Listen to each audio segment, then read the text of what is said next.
Louvado seja nosso Senhor Jesus Cristo. Estamos dando início a essa nossa catequese sobre a vocação sacerdotal e, para darmos início a essa catequese, invoquemos o Espírito Santo de Deus para que nos ilumine e honremos aquela que é a Santíssima Virgem, sede da sabedoria. Em nome do Pai, e do Filho, e do Espírito Santo. Amém. Vinde, Espírito Santo, enchei os corações dos vossos fiéis e acendei neles o fogo do vosso amor. Enviai o vosso Espírito, e tudo será criado, e renovareis a face da terra. Oremos. Deus, que instruís os corações dos vossos fiéis, com a luz do Espírito Santo, fazei que apreciemos retamente todas as coisas segundo o mesmo Espírito, e gozemos sempre da sua consolação, por Cristo Senhor nosso. Amém. Ave Maria, cheia de graça, o Senhor é convosco. Bendita sois vós entre as mulheres, e bendito é o fruto do vosso ventre, Jesus. Santa Maria, Mãe de Deus, rogai por nós, pecadores, agora e na hora de nossa morte. Amém. Nossa Senhora de Fátima, rogai por nós. Em nome do Pai, do Filho e do Espírito Santo. Amém. Muito bem, eu vou colocar aqui só nos comentários o tema da aula de hoje, porque as pessoas depois entram um pouco atrasadas e perguntam o que está acontecendo aqui, né? Então vou colocar aqui sobre a vocação sacerdotal. Só um momento.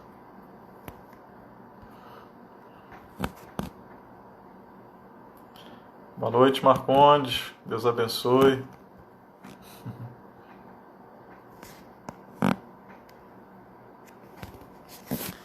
Pronto, maravilha. Bem-vindos, todos bem-vindos a essa noite de catequese, de partilha sobre um livro. Escolhi um livro específico para falar sobre a vocação sacerdotal e poderíamos nos perguntar, padre, por que não um livro mais atual? Por que não um livro, talvez, a Ratio Fundamentalis? Mas eu pergunto, contrapondo, né? Por que não estudar um livro antigo? Ou talvez por que não estudar um livro do século XX, se nós somos também convidados a ler, talvez, a Regra Pastoral de São Gregório, somos chamados a ler a Selva de Santo Afonso e tantos outros livros. Poderíamos nos perguntar o porquê de ler esse livro que foi pedido a esse bispo, Monsenhor Delacroix, a pedido do Papa Pio XI, com alguns temas específicos sobre o sacerdócio. Esse livro que eu tenho da livraria Nebli, ele é bem fininho, é um livrinho que dá para você ler em alguns dias, poucos dias, né? Então, esse livro ele é dividido em 4 partes. É um livro dividido em 4 partes e cada parte tem 4 capítulos. Então, ele vai, a partir daquilo que lhe pediu o Papa, escrever sobre o que um sacerdote é e o que um sacerdote é chamado a ser e o que alguém que abraça o sacerdócio deve buscar possuir. Isso é algo fundamental de se entender. Então, ele divide esse livro em 4 partes. A primeira parte é o chamado ao sacerdócio. A segunda parte, condições e qualidades do sacerdote. A terceira parte, os efeitos do sacerdócio no sacerdote. E a quarta parte é como favorecer as vocações sacerdotais. Então, a primeira parte desse livro, que ele denomina o chamado ao sacerdócio, ele faz uma teologia sobre o sacerdócio. Então, eu vou me basear nesse índice. Como eu já li, já reli, já marquei esse livro inteiro aqui, então os temas me vêm muito à mente. Então, na primeira parte, lembremos, todos os capítulos ele divide em 4, todas as partes ele divide em 4 capítulos. Então, ele faz nessa primeira parte, que ele denomina o chamado ao sacerdócio, ele faz uma teologia sobre o sacerdócio, descreve essa teologia sobre o sacerdócio E no primeiro capítulo ele diz que o sacerdócio ele supõe uma escolha divina. Isso é fundamental para quem quer discernir a vocação sacerdotal. Depois eu repito as partes, Nelson, tá bom? O livro é esse aqui, A Vocação Sacerdotal. Então, nessa primeira parte, ele fala, nesse primeiro capítulo, que o sacerdócio ele supõe uma escolha divina, ou seja, Deus nos chama. A vocação ela é um chamado divino, então ninguém pode se arrogar o direito de querer ser sacerdote sem crer-se chamado por Deus. Porque a vocação ela não é fruto de uma escolha pessoal, mas a vocação, como toda outra, né, não somente a sacerdotal, ela supõe um chamado divino que deve ser discernido, que deve ser ouvido, que deve ser discernido junto aos formadores, que deve ser discernido junto às autoridades da igreja. Então o sacerdócio, antes de tudo, ele é uma escolha. O padre, ele é alguém escolhido por Deus. Deus escolheu, né, como diz a carta aos Hebreus, um homem entre os homens para retirá-lo do meio dos homens e depois colocá-lo a serviço desses mesmos homens. Então Deus nos escolheu. Então nós precisamos, na origem da nossa busca por discernir a vocação sacerdotal, entender isso. E essa certeza da escolha divina, ela vai guiar toda a nossa vocação. Porque se nós nos cremos chamados por Deus, a nossa vida ela será guiada a partir desse chamamento. Porque se eu entendo que Deus me chamou, então agora eu preciso dar uma resposta a esse chamado. Então, tudo aquilo que a partir de agora, quando eu me entendo chamado por Deus, todas as minhas ações, elas dizem de uma resposta que eu dou a Deus. Seja uma resposta negativa ou positiva, uma resposta zelosa ou negligente. Mas, antes de tudo, deve estar bem fincado na origem do nosso discernimento vocacional a certeza de que o sacerdócio é uma escolha divina. Então, Jesus nos escolhe para nós participarmos do seu sacerdócio. Só existe um sacerdote.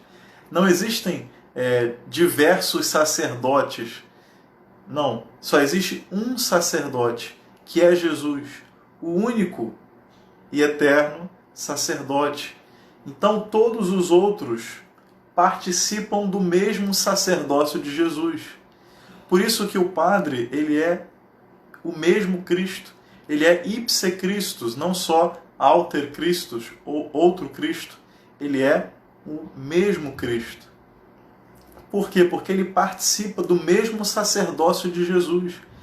A carta aos Hebreus ela é sensacional ao nos explicar isso, porque ela nos diz exatamente isso. Na antiga lei existiam vários sacerdotes, porque a carta aos Hebreus vai dizer que os sacerdotes morriam, então era necessário perpetuar esse sacerdócio. Mas você pode dizer, mas os padres também morrem, de fato. Mas o sacerdócio ele é único.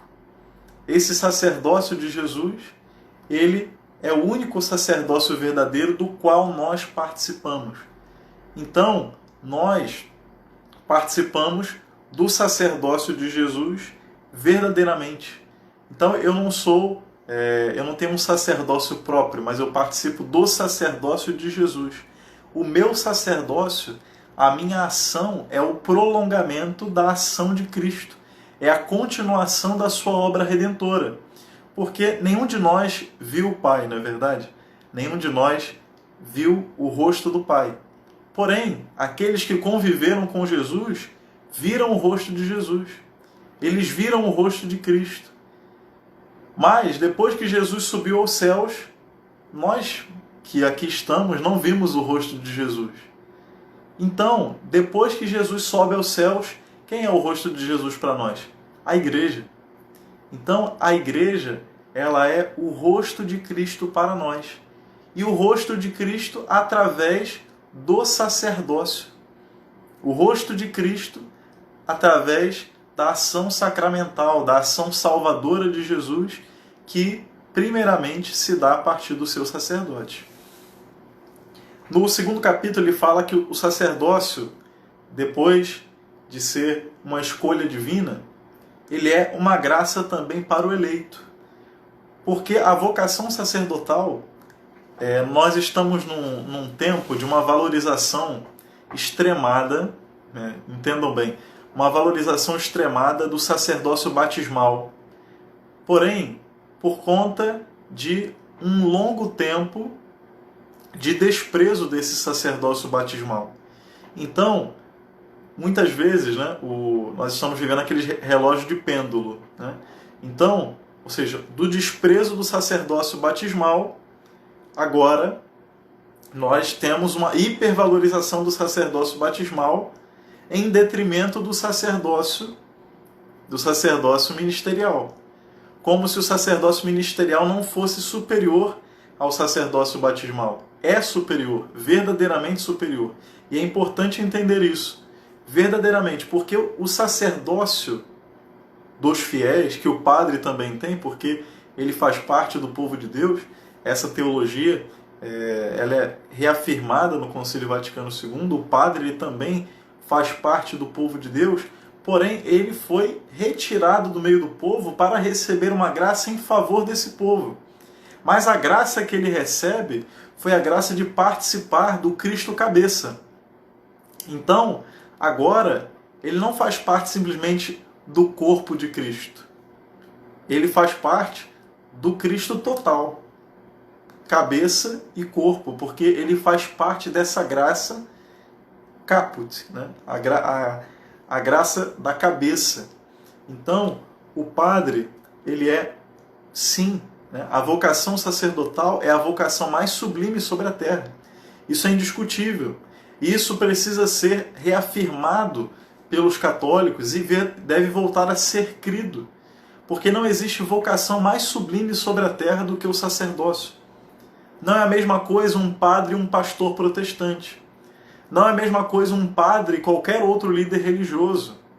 O padre, ele é o mesmo Cristo. Por isso nós dizíamos, é uma escolha divina para participar do sacerdócio de Jesus. Então o padre ele é de tal modo configurado a Jesus, ele é de tal modo identificado a Cristo, que ele se torna ipse Christus. Porque quando o padre prega, é Cristo que prega. Quando o padre perdoa, absolve, é Cristo que perdoa. Quando o padre celebra o santo sacrifício, é Cristo que se imola sobre o altar. Então, nós precisamos voltar a crer nessa verdade. E isso muitas vezes é o que atrapalha os jovens a responderem à vocação sacerdotal. Porque ficam perguntando assim, mas padre, por que eu vou ser padre se eu posso ser médico, engenheiro, advogado? São vocações belíssimas, mas são profissões. Ninguém é médico 24 horas por dia. Ninguém é advogado 24 horas por dia. Ninguém é engenheiro 24 horas por dia. Porém, o padre é um ser. Ele mudou ontologicamente, ou seja, ele foi mudado na alma. Agora a sua alma é uma alma sacerdotal. Então, o padre, ele não é um profissional. Eu tenho o meu horário de atendimento, o meu horário de expediente, então eu somente sou padre nesse tempo. Não, o padre é padre a todo momento, aonde ele vai, aonde quer que ele vai, a sua alma é sacerdotal, até no inferno. Ele será sempre padre. Houve ali uma mudança verdadeira, ontológica. Então, o padre, o ser padre, isso é importante entender. Padre não é simplesmente um fazer, é um ser antes de tudo. O ser padre, nós devemos entender, é a vocação mais sublime sobre a terra, porque é ser Cristo sobre a terra. E é importante entender isso porque uma teologia protestante invadiu não só muitos dos nossos manuais e muitos dos nossos professores que nos ensinam nos seminários, mas invadiu a mentalidade de muitos cristãos. Uma teologia protestante que ensina que o padre ele é o representante da comunidade. Não. O padre ele é o representante de Deus, primeiramente. Você pode perguntar, mas isso é demais, padre, isso é um tanto escandaloso. Mas eu não posso diminuir a doutrina por causa dos meus pecados. Essa é a mais pura verdade. O sacerdote, ele é, antes de tudo, o representante de Deus sobre a terra. O padre ele não é o representante de uma comunidade, onde ele está ali como o animador da comunidade. Então, ele vai ser agora o representante daquela comunidade. Então, o padre, ele não representa Deus ali para eles. Você fala, padre, então a gente tem que adorar o padre? Não, não é isso. Mas saber que o sacerdote é verdadeiramente o mesmo Cristo sobre a terra. Então, nós devemos sim ter uma reverência pelo sacerdote. Por que o demônio investe tanto em perverter os padres e em lançar calúnias sobre o sacerdócio? Para que as pessoas não tenham, primeiramente o padre não consiga beber da abundância e das graças do seu ministério e não consiga tirar frutos disso, e nem mesmo o seu povo, que não será abençoado pelo seu sacerdócio, que não será abençoado pelo seu ministério, porque o padre, antes de tudo, não entende que ele representa Deus sobre a terra, verdadeiramente. Então, muitas vezes, porque nós nos deparamos com as nossas misérias, nós somos homens, temos misérias, pecados, temos lutas, por isso nos confessamos, temos direção espiritual, mas esse exagero da bondade de Deus, da graça de Deus, é o sacerdócio. Deus, não se contendo em amor, prometeu isso. Permanecerei convosco até o fim dos tempos. E permanecerá mesmo. Permanecerá com o sacerdócio, permanecerá com a Eucaristia, permanecerá pela sua presença, através do seu Espírito que age em nós. Então o sacerdote, ele é verdadeiramente o mesmo Cristo e o representante de Deus sobre a terra. Isso é teologia católica. Agora, essa teologia protestante é o contrário. Então o padre ele é o representante da comunidade. E vejam como isso se infiltra de uma forma tão natural no nosso meio. Depois, ainda no capítulo 2, ele vai dizer que a graça que torna o sacerdote depositário e dispensador dos méritos infinitos de Jesus. Então, a graça sacerdotal, ela coloca o padre num estado de santidade, num chamado à santidade muito superior a um leigo. Isso, nos nossos tempos de mimimi e de uma falta, nesses nossos tempos de que você não pode, tem que ser o politicamente correto, não.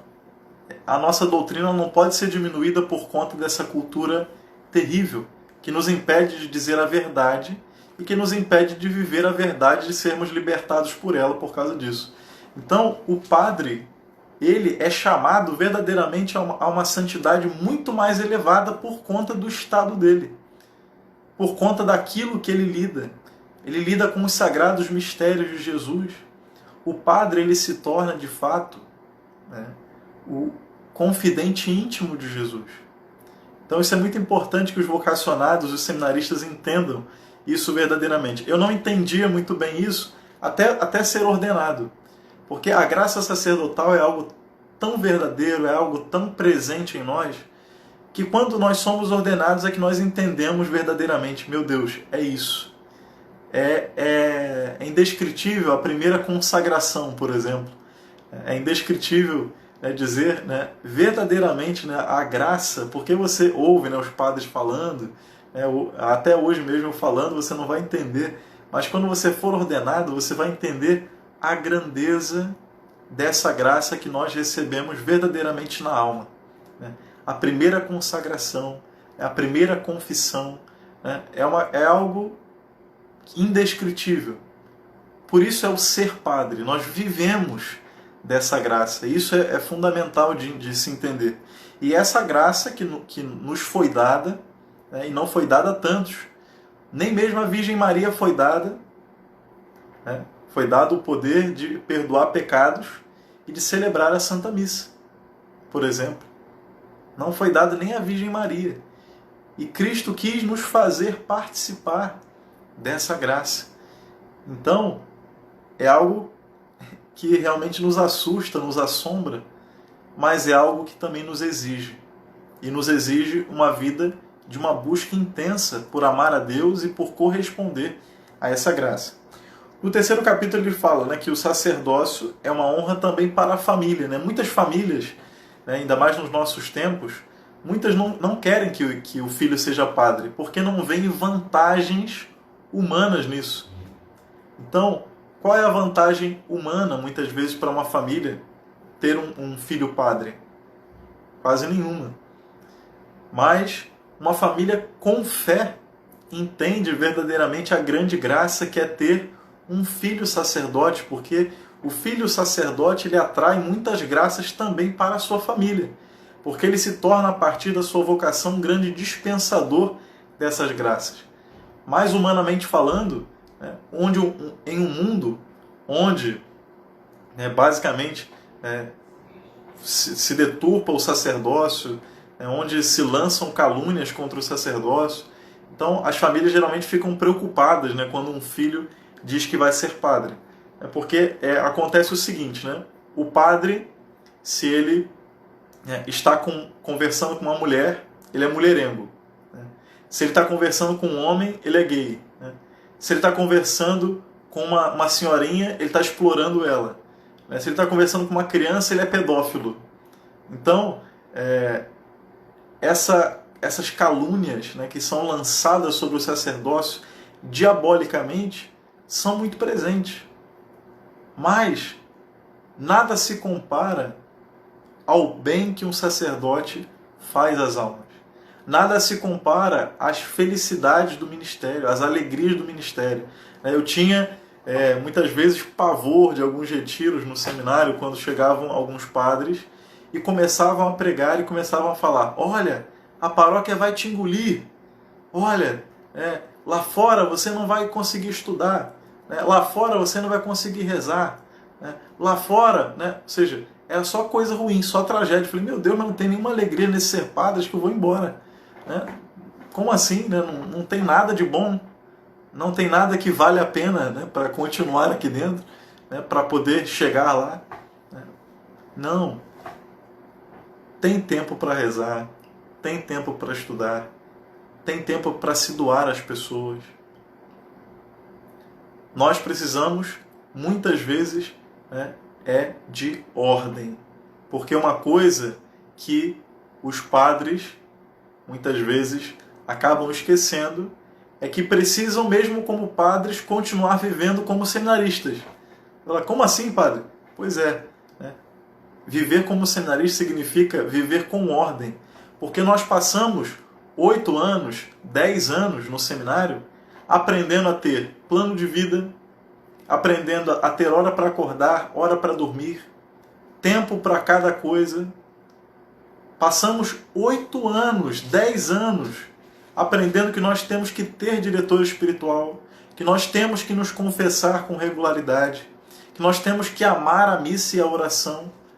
E quando nós chegamos, somos ordenados, agora jogamos 8 anos da nossa vida fora. É como se um médico que tivesse passado anos da sua vida estudando jogasse toda a sua formação de medicina fora, jogasse a formação dele toda de medicina fora e começasse uma coisa totalmente nova. Né? Então, é como se ele quisesse abdicar. É claro que a prática ela vai dando, né, algumas coisas para a gente que o seminário ele não ensina. Né? A gente vai aprendendo algumas coisas, a gente vai verdadeiramente aprendendo coisas que na teoria são muito distantes. Mas isso deve ser muito presente na nossa vida como sacerdote. A ordem. Né? Uma coisa muito importante que um sacerdote não pode abrir mão é o plano de vida. Então aprendam isso, os seminaristas, os vocacionados, quando forem ordenados. Não deixem de ter um plano de vida, onde você tem um horário para fazer cada coisa. E assim você não se perde. Não se perde dando prioridades ao que você mais gosta. Eu sou um padre muito contemplativo, mas você é diocesano. Você tem que cuidar das almas. Você tem que, às vezes, lidar com a administração, cuidar das coisas. Então ali você vai salvar almas. Você vai se santificar. Então é preciso aprender. Então, ter isso é muito presente. Então eu sou um padre muito do ativismo. Aí eu nunca rezo. Então você é padre para quê? Porque a nossa vocação é estar com Cristo, primeiramente. O resto é consequência disso. A nossa vocação primeira é estar com Jesus. Isso nós temos que ter presente. Isso nos diz a palavra de Deus. O chamou para estar com Ele e chamou os que Ele quis. Então, nós devemos ter muito presente isso na nossa vida. Depois, no 4º capítulo, ele fala que o sacerdócio ele é uma bênção para a sociedade. De fato, porque Deus, ao olhar para a sociedade e ver um sacerdote, um padre, um filho seu, um mesmo Cristo, quantas bênçãos para aquela região, quantas missas que aquele sacerdote celebrará por aquele povo local, quantas almas serão atendidas em confissão e absolvidas, quantas pessoas serão ajudadas materialmente. O sacerdócio, de fato, é uma bênção também para a sociedade. Então aí já entramos na segunda parte do livro. Então, agora é uma parte muito, muito interessante, porque ele fala sobre as condições e qualidades do sacerdote. Primeiro capítulo ele fala sobre a virtude. Então seriam as virtudes mais propriamente humanas. As virtudes mais propriamente humanas que todo sacerdote deve buscar ter e deve cada vez mais buscar nos tempos de seminário aprofundar isso. Como dizia São João Paulo II, o homem de Deus ele deve ser formado no seminário ou não será jamais. Eu acho um tanto taxativa essa frase, mas eu acho que tem o seu valor e é importante entendê-la. Porque o tempo da formação ele é fundamental. Porque no seminário nós vamos solidificando virtudes, vamos eliminando vícios, vamos nos conhecendo através dos retiros, da direção espiritual, do exame de consciência. Isso é muito interessante e fundamental entender. Mas nós só iremos de fato conseguir construir um sólido edifício espiritual se nós tivermos um alicerce de virtudes humanas, como diz o documento da CNBB sobre a formação sacerdotal. Só é possível formar um edifício espiritual se antes a solidez das virtudes humanas estiver bem fincada na alma do candidato ao sacerdócio. Então é necessário que nós tenhamos virtudes humanas, de caráter, de bondade, de compaixão, de humildade. Virtudes humanas, de tantas virtudes que nós precisamos adquirir ao longo do nosso tempo de seminário e também depois de padre, porque a busca pela santidade ela não para. Não é porque eu sou padre que eu deixei de buscar o céu, não tenho mais defeitos. Pelo contrário, agora que eu preciso mesmo de orientação para lidar com esse grande mistério que é dirigir e salvar as almas. Então, no capítulo 2, ele fala sobre a ciência, sobre a necessidade de que um sacerdote tenha ciência. Então, ele divide assim: obrigação para o sacerdote de conhecer a doutrina de seu mestre. Ele tem obrigação. Primeira coisa, nós precisamos conhecer Jesus por um encontro, um encontro de fato que não é um encontro com uma ideia, como diz o Papa Bento, com uma doutrina, com dogmas, com rubricas. É um encontro com uma pessoa primeiramente que transformou a minha vida e por quem eu me apaixonei. Então, depois que eu me apaixonei por essa pessoa, eu quero conhecê-la.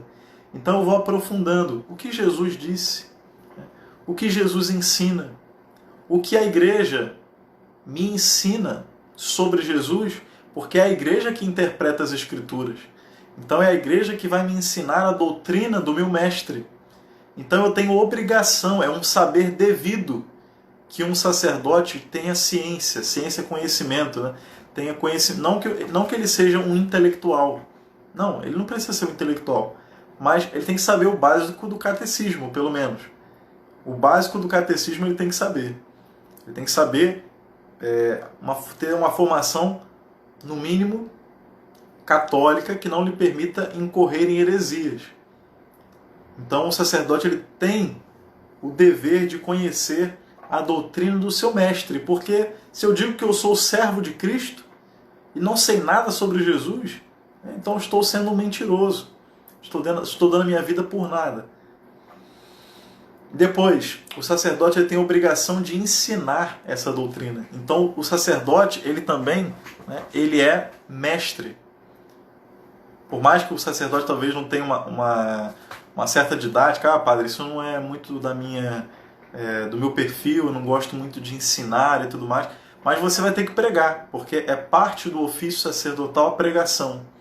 Então, forme-se, aprenda, busque dar o seu máximo, o seu melhor, preparando as suas homilias, estudando, sempre se atualizando como padre, no seminário também lendo o que você puder, e o máximo que você puder, não por uma ambição de querer glória por isso. Não, mas diz também São João Paulo II na Pastores da Bovobis, que o sacerdote, o candidato ao sacerdócio, quando ele estuda, ele está sendo responsável com Deus, com ele mesmo e com o seu futuro povo.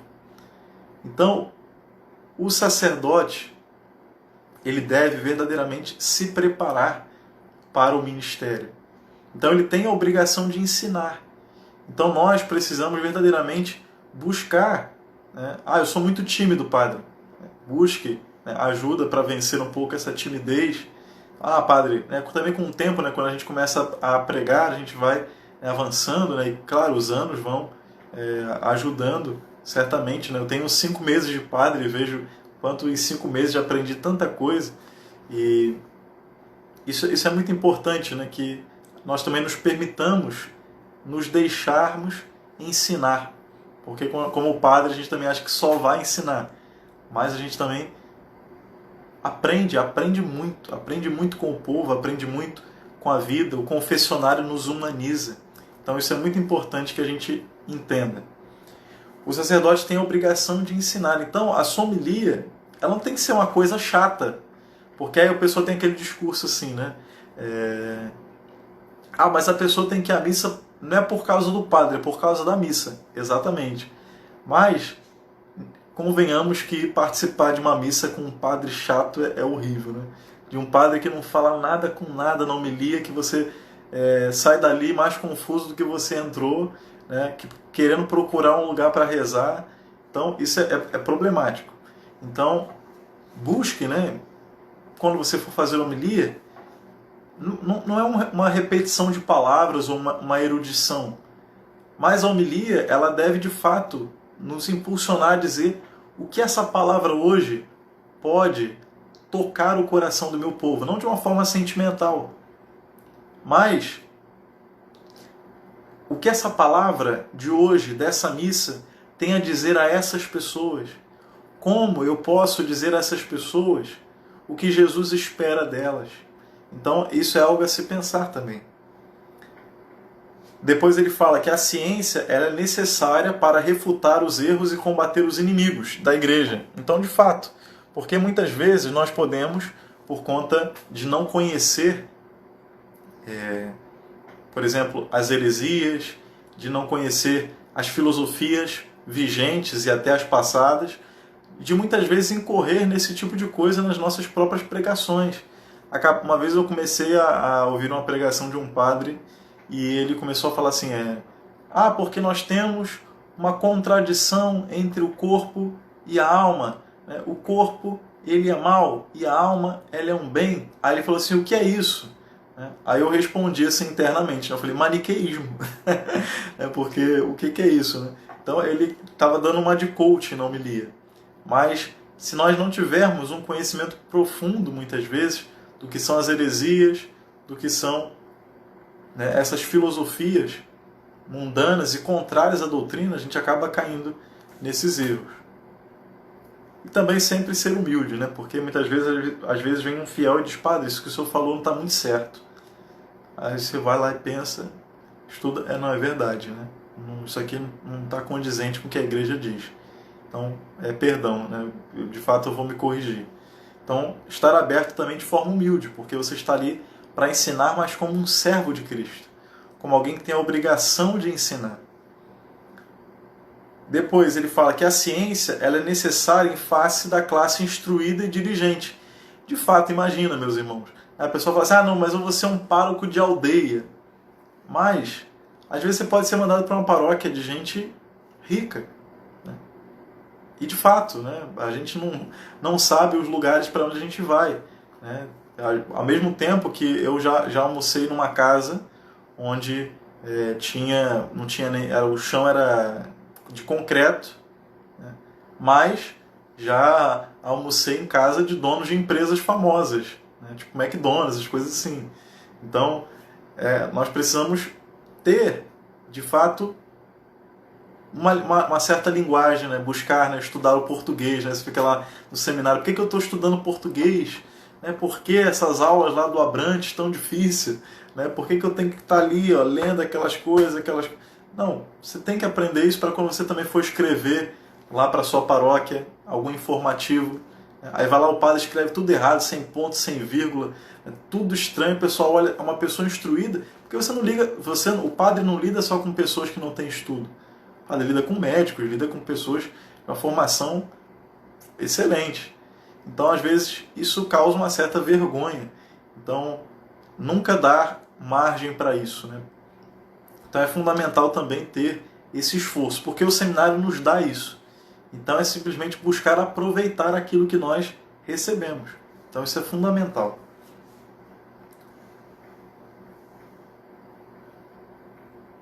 No terceiro capítulo ele vai falar sobre o zelo. Então é muito, muito bonita essa parte. Ele fala do zelo, eu queria até ler um pedacinho desse trecho. E ele diz assim: uma alma sacerdotal que vive intensamente de amor a Jesus e se mantém em relação íntima com Ele, fará mais pelas almas do que os apóstolos ruidosos que se agitam incessantemente pelos outros e se descuram de si mesmos. Ou seja, ele vai dizer que uma alma que é zelosa, né, que tem esse zelo de buscar a intimidade com Jesus, vale mais do que um apóstolo ruidoso que está sem Cristo, porque o seu trabalho será vão.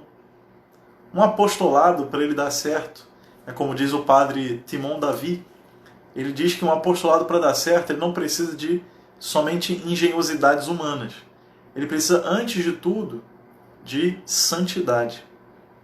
E como disse também a alma de todo apostolado, que um padre ele deve se preocupar em formar na sua paróquia pelo menos 2 ou 3 almas de sétima morada.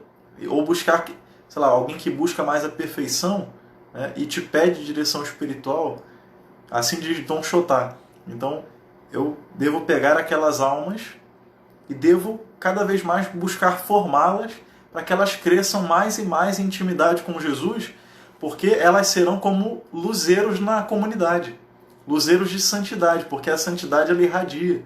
Então um padre ele também deve estar preocupado em formar o seu povo para a santidade.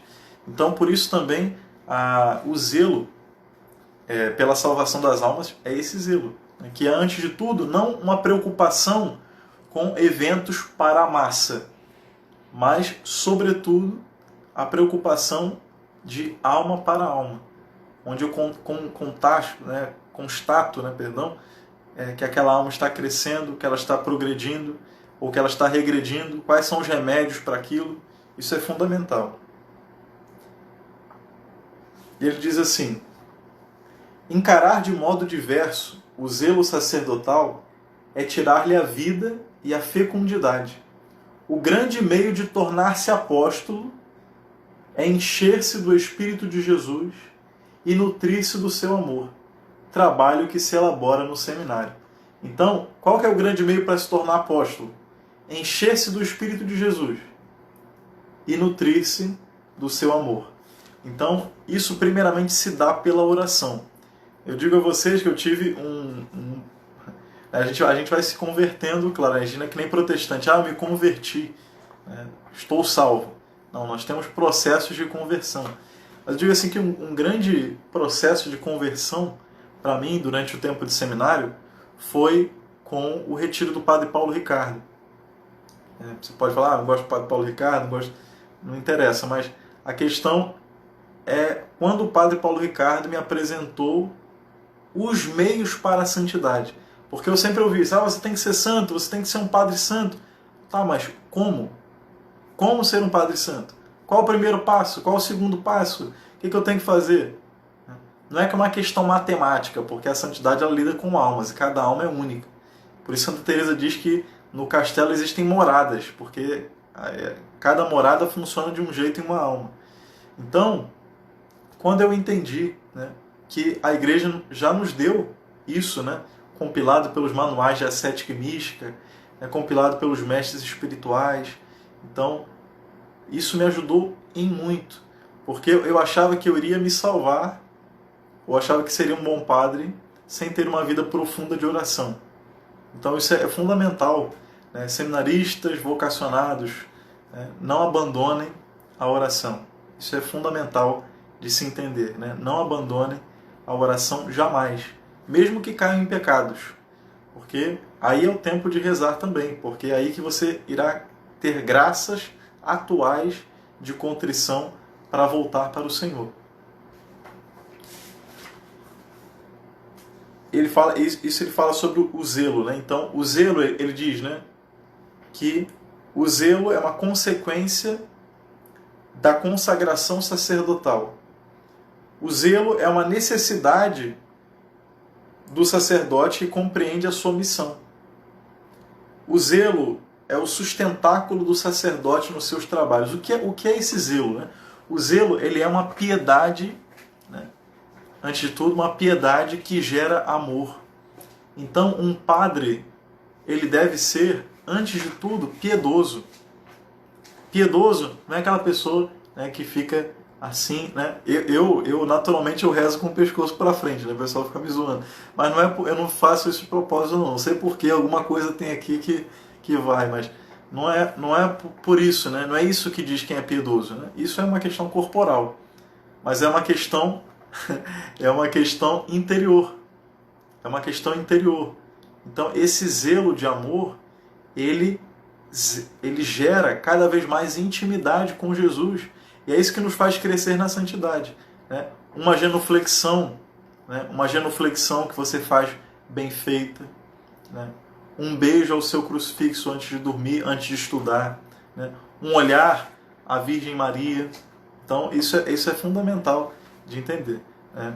Para vocês saberem o que é piedade mesmo, né? Acessem o perfil desse rapaz aí, Leandro Rego, né? Esse cara é piedoso. No 4º capítulo, ele fala sobre a boa educação. Então, ele vai dizer que a boa educação ela convém à dignidade do sacerdote.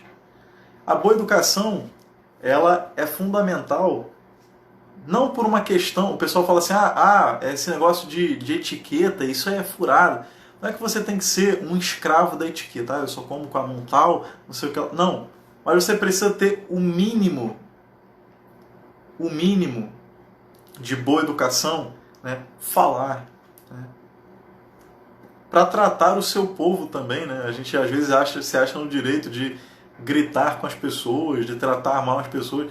A pessoa passa a semana inteira levando bronca do chefe, aí chega no final de semana leva bronca do padre também. Então isso é duro, né? Então o sacerdote ele deve ter uma boa educação. Boa educação, ou seja, no modo de falar, o saber, né, interromper uma conversa, o saber portar-se à mesa, isso é fundamental, né? Às vezes você vê um seminarista que bota um prato, né, uma montanha, né, e come, parece que está, né, acabando o mundo, entendeu? Aquela última refeição antes dele ir para o cadafalso, entendeu? Então, isso é fundamental de se entender. Isso é fundamental de se entender.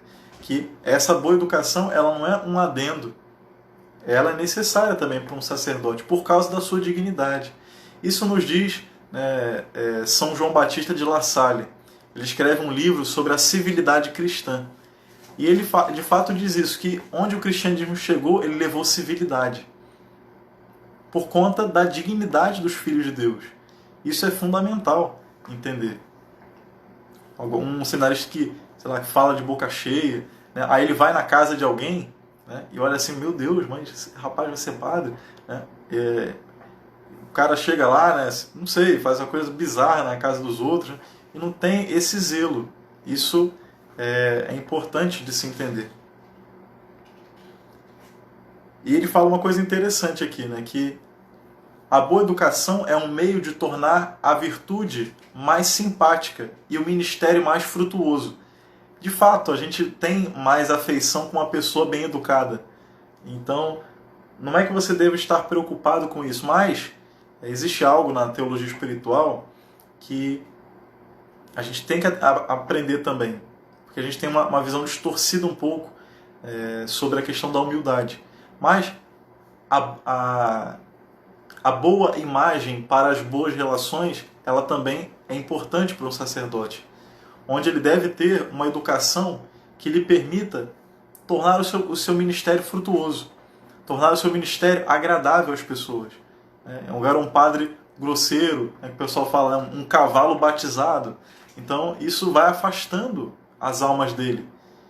É claro, às vezes você comete erros, nós somos falhos, somos miseráveis, mas no que te for possível, você tem o dever de fazer. Na terceira parte ele vai falar sobre os efeitos do sacerdócio no sacerdote. Isso é bonito. Então ele vai dizer, capítulo 1, o que torna o padre santo.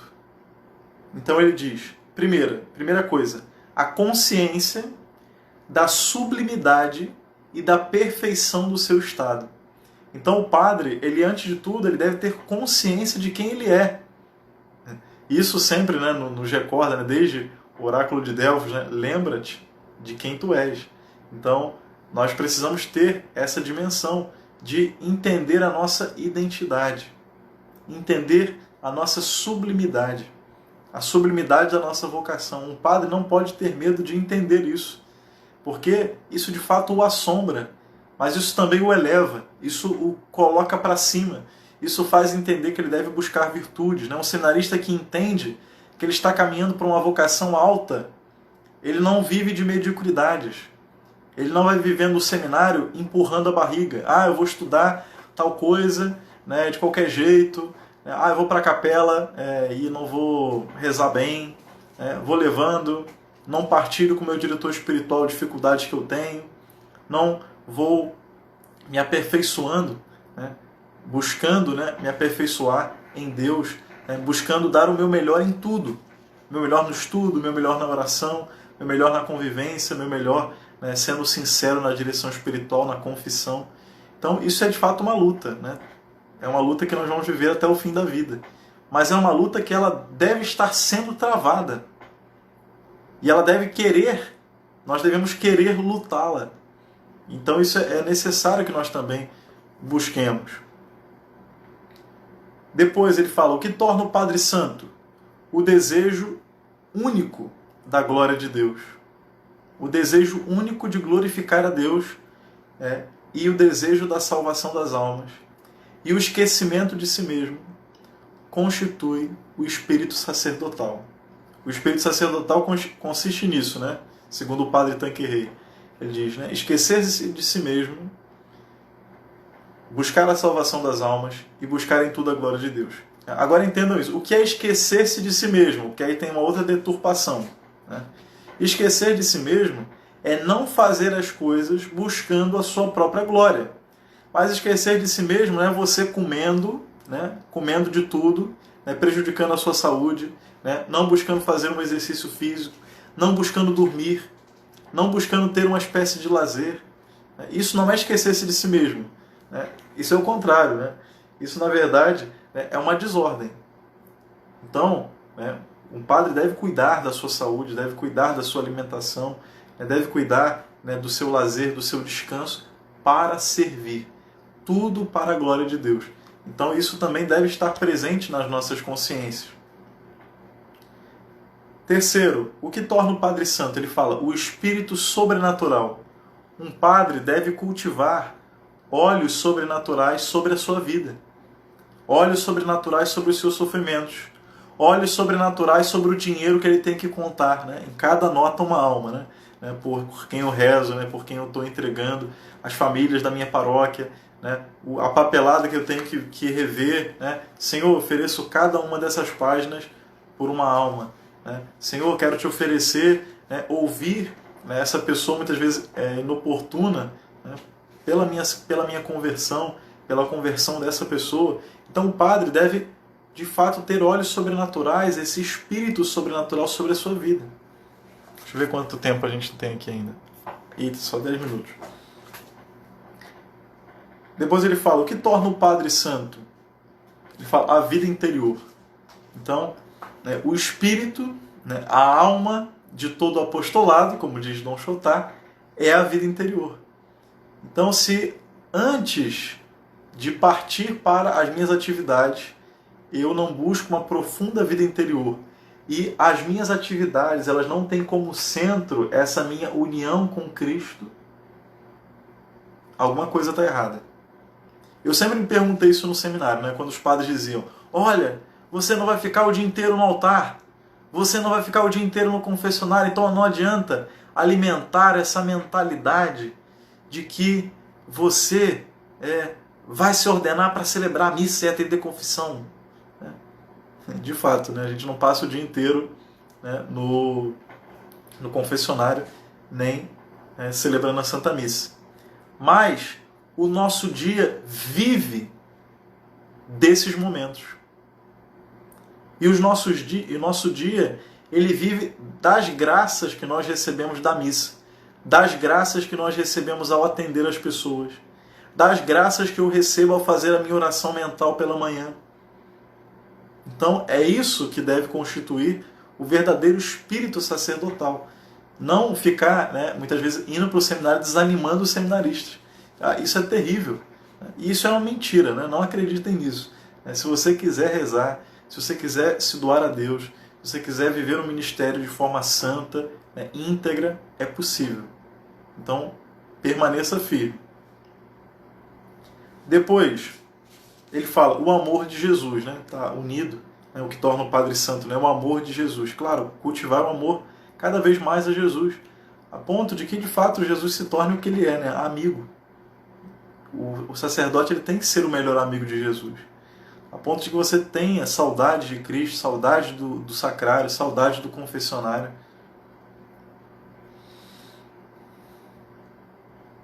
Depois ele diz assim, né, no segundo capítulo, o que torna o sacerdote influente. Aí você pode falar assim, padre, mas isso aqui não é errado? Não, o sacerdote, por ser pastor e por ter um ministério que deva influir na vida das pessoas, ele precisa também zelar por isso. Primeiro ele vai dizer, o que torna o sacerdote influente? A vida irrepreensível e santa. É claro, como eu disse, todos temos pecados, defeitos, as pessoas que convivem conosco sabem as nossas misérias, mas sabem das nossas lutas. E as pessoas veem isso. Né? Não, o Padre Mateus tem tal defeito, mas eu vejo que ele está buscando. Né? O Padre Fulano tem tal defeito, mas eu vejo que ele se esforça, ele está rezando, né? Ele tem buscado a Deus, ele tem permitido que o Senhor tenha realizado maravilhas na vida dele. Nós temos visto o crescimento dele. Então as pessoas elas vão vendo esse crescimento. Depois ele vai dizer o desinteresse também, né? O que torna o sacerdote influente. Um padre desinteressado. Né? Não é um padre que está interessado no dinheiro das pessoas. Eu só vou agora na casa de quem tem dinheiro. Né? Ou então eu só vou colocar no meu círculo de amizades pessoas que tenham dinheiro, né? Poder, influência. Então o padre deve ser um homem desinteressado. Nós não devemos buscar o sacerdócio por aquilo que ele nos dá, mas nós devemos abraçar o sacerdócio para nos darmos. Isso é fundamental. Ele vai dizer também, né, o que torna o sacerdote influente? A bondade. A bondade torna o sacerdote influente. Depois, o zelo das almas. Quando as pessoas veem que o padre tem um zelo pelas almas. E depois, a seriedade da sua vida. Um padre que é sério, não um padre carrancudo, né? Um padre que nunca está rindo, mas um padre que tem uma seriedade naquilo que ele busca. Né? Um padre que está pregando a palavra de Deus, mas é um padre que tem fé. É um padre que está exortando as pessoas, mas porque ele mesmo crê naquilo. Né? Minha filha, reza que Deus vai te ajudar. Mas você crê, padre, na sua oração? Isso é fundamental de se entender também. Depois, no terceiro capítulo, ele fala o que torna o sacerdote fecundo em obras. Ele vai dizer, aí ele começa a falar, né, o sacerdote como homem de Deus, o sacerdote como homem de oração, o sacerdote como homem de ação, o sacerdote que é amigo dos pequenos e dos fracos, e o sacerdote que é apóstolo da caridade. Então, o sacerdote primeiro que é um homem de Deus, que as pessoas não desculpam, como diz o Papa Bento XVI, né, em não achar num padre é Deus. Elas podem não achar beleza, elas podem não achar talento, elas podem, sei lá, ver qualquer outras coisas que eu falei aqui, né, elas podem encontrar isso tudo num padre. Mas elas não desculpam que um sacerdote não tenha nele Deus. Então o sacerdote é, antes de tudo, um homem de Deus. Depois, o sacerdote ele é um homem de oração. Antes de dizer para as pessoas que elas devem rezar, eu devo rezar. Quando ninguém vê. Não só rezar na missa, não só rezar nos momentos com o povo, mas ter a minha vida de oração pessoal, a minha intimidade com Cristo. Porque eu não posso esquecer 8 anos que eu vivi, porque eu não posso jogar fora isso aqui. Depois ele vai dizer, o sacerdote é amigo dos pequenos e dos fracos. É o sacerdote que deve estar disponível às pessoas. E o sacerdote que é apóstolo da caridade. Essa ideia da caridade social, ela ficou muito tempo ligada à teologia da libertação. Então, como eu disse, o relógio de pêndulo. Então, são os extremos. Então, já que a teologia da libertação estava valorizando demais a caridade social, então não vou fazer nenhuma. Não. Devo também buscar esses trabalhos, incentivar esses trabalhos, porque a igreja sempre fez isso. Sempre. Então, isso o padre também não pode descuidar. No quarto capítulo, ele fala o que torna o sacerdote útil à igreja. Então ele vai dizer, um sacerdote ele é útil à igreja, não no sentido de utilidade, de utilitarismo, mas um sacerdote que está cumprindo o seu ministério com verdade. Um sacerdote que ele tem a sã doutrina do evangelho na cabeça. E por isso ele prega o evangelho certo. Então as pessoas que são alcançadas por ele, isso é eficácia para a igreja. Depois, um sacerdote que tem ciência eclesiástica, que tem um devotamento à igreja, que tem respeito e submissão às autoridades e que tem amor também pelo seu dever. Não é o dever pelo dever. E depois, na quarta parte, ele fala um pouco sobre as vocações sacerdotais, como um padre deve favorecer as vocações sacerdotais.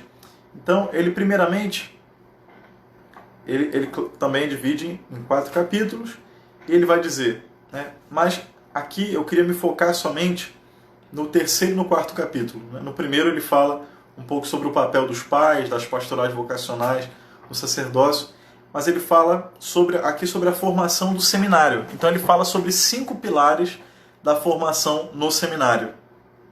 Então ele vai dizer que o seminarista ele deve ter como primeiro pilar da sua formação sacerdotal uma piedade sólida. Depois ele deve ter uma vida de oração e de sacrifício, jejum, penitência, mortificação. Isso deve ser aprendido no seminário, vivido. Depois, pelo estudo sério dos deveres e dos perigos para o sacerdote. Quando eu lia isso, eu achava que eram os deveres sérios, tipo assim, ele tem que administrar, ele vai ter que cuidar disso. Não, os deveres sérios de que ele pode perder muitas almas. Os deveres sérios de que ele terá muitas almas nas mãos e que essas almas podem ser perdidas por causa dele. Esse é o grande perigo que o sacerdote corre. Quarto pilar, ele vai dizer, pelo conhecimento e pelo amor de Jesus. Então, o seminário ele serve também para nos fazer cada vez mais conhecer e amar Jesus. Isso é um caminho, Então, esse caminho deve ser traçado no seminário. E o quinto pilar, ele vai dizer pela vida eucarística. Só tem 30 segundos da nossa live aí. E ele, basicamente, é isso. Queria agradecer a todos vocês por esse tempo de formação e de reflexão. Espero que tenha ajudado muitos seminaristas e muitos vocacionados. Que Deus abençoe a todos vocês. Em nome do Pai, e do Filho, e do Espírito Santo.